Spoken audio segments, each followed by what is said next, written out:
Huh? That sound. Traveler! Paimon! I've been waiting here far too long.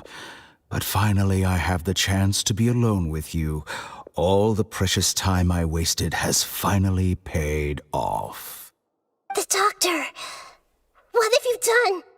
Just a type of sound wave that can quickly put defenseless people into a dream. As I expected, it doesn't have any effect on gods. This is the only thing of interest I found among the sage's research. I thought I'd take it for a little spin. Don't worry.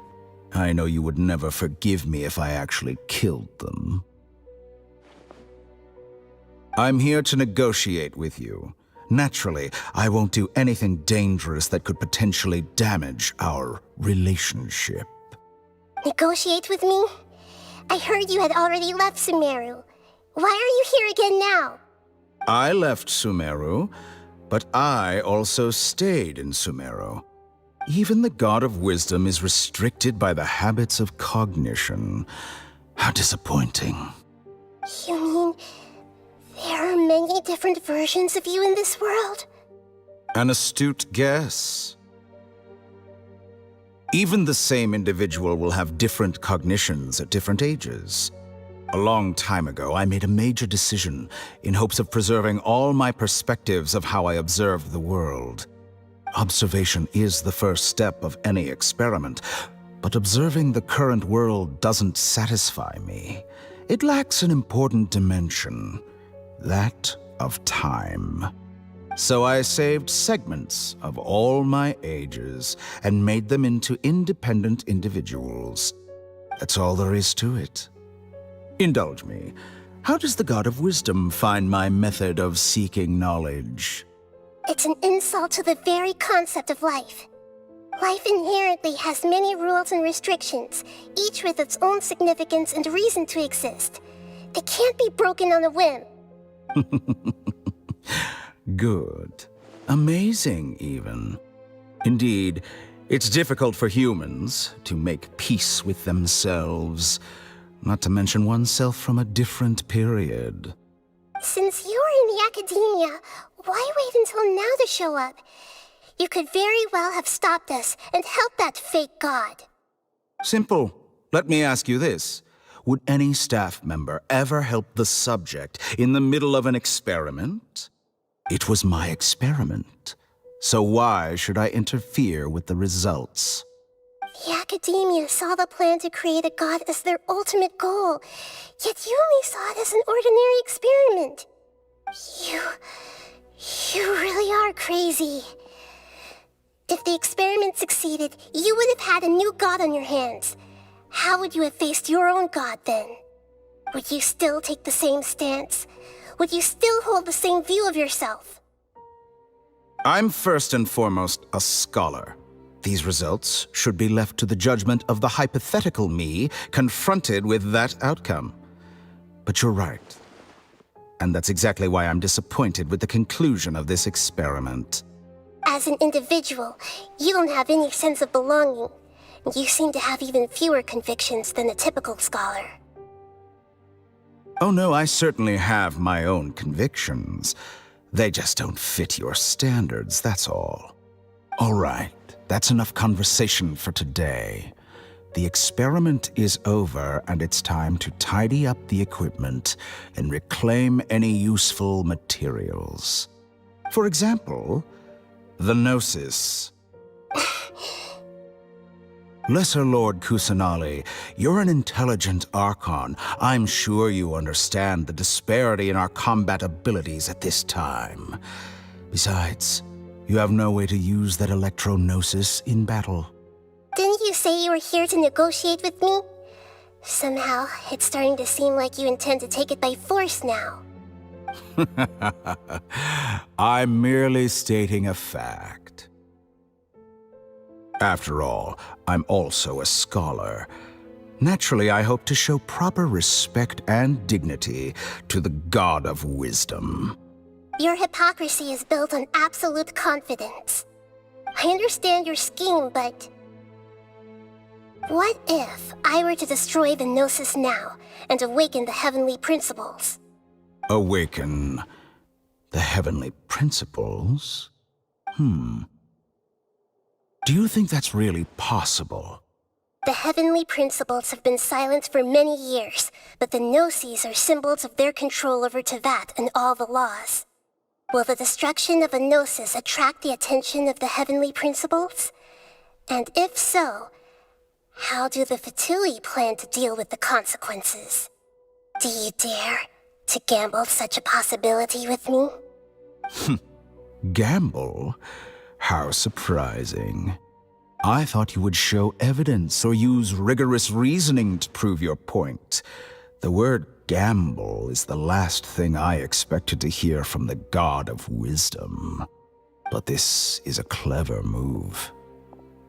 You must have seen through me when I first captured your consciousness. As a scholar, I respect all possibilities. This has always been my principle and is an essential trait as an experimenter.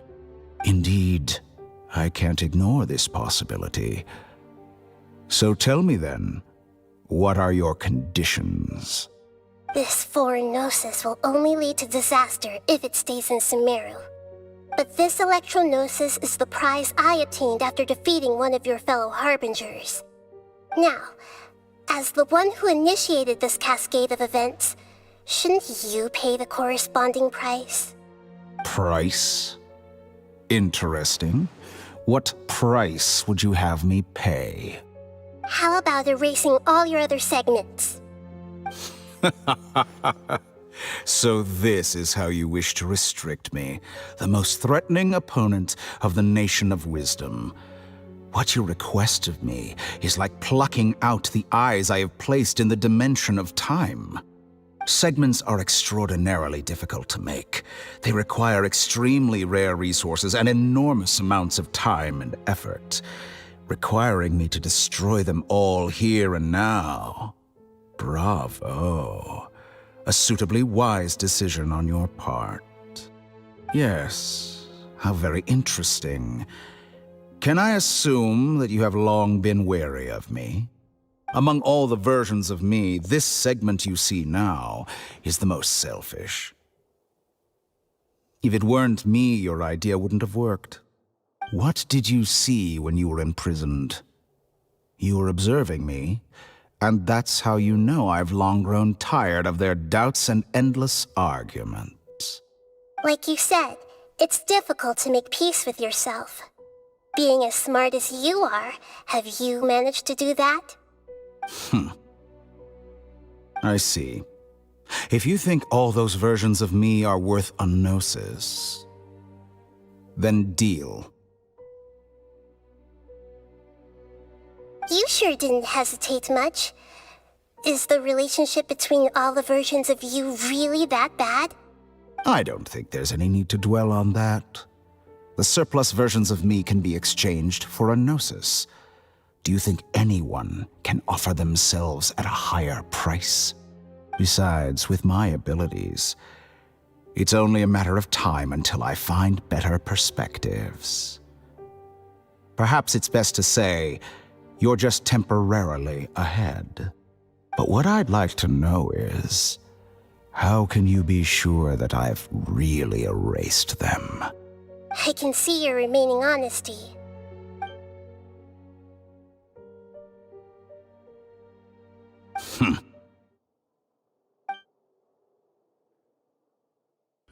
What a ridiculous decision! You can't be serious! How could I have been so short-sighted? You think this is the end? Wait, I'll have my revenge! You'll make this moment count. You will regret this! Well, have you confirmed that it's complete? Here, take it. The future of Sumeru City will be in my hands alone. I will shut down the Akasha and let curiosity and the thirst for knowledge drive the realm of academics once again. There won't be any further gaps for you to exploit. It truly pains me that my academic achievements have never been appreciated in my homeland. Of course, I have no interest in being rejected by this city for a third time. Another chess piece. And where is your dendronosis? Don't be greedy, Harbinger of Snezhnaya. No, this is a different transaction. If you intend to turn off the Akasha anyway, then there's no further use for the Gnosis of Sumeru, is there? Besides, isn't it the Archon's duty to deliver what's desired of the Seeker? Oh, judging from your expression, you don't seem to find the idea very agreeable. Then let's think of it this way. Since you're the god of wisdom, how about I exchange some knowledge with you? People exchanging knowledge with the God of Wisdom is the stuff of legends. Yet here you wish to exchange knowledge for the God of Wisdom's property. Arrogant as that is, it has piqued my interest. Let me ask you, have you in all your mighty knowledge ever heard the rumor that the skies of Tevat are fake? Huh? That's the secret hidden by Ermin's soul concerning the truth of this world.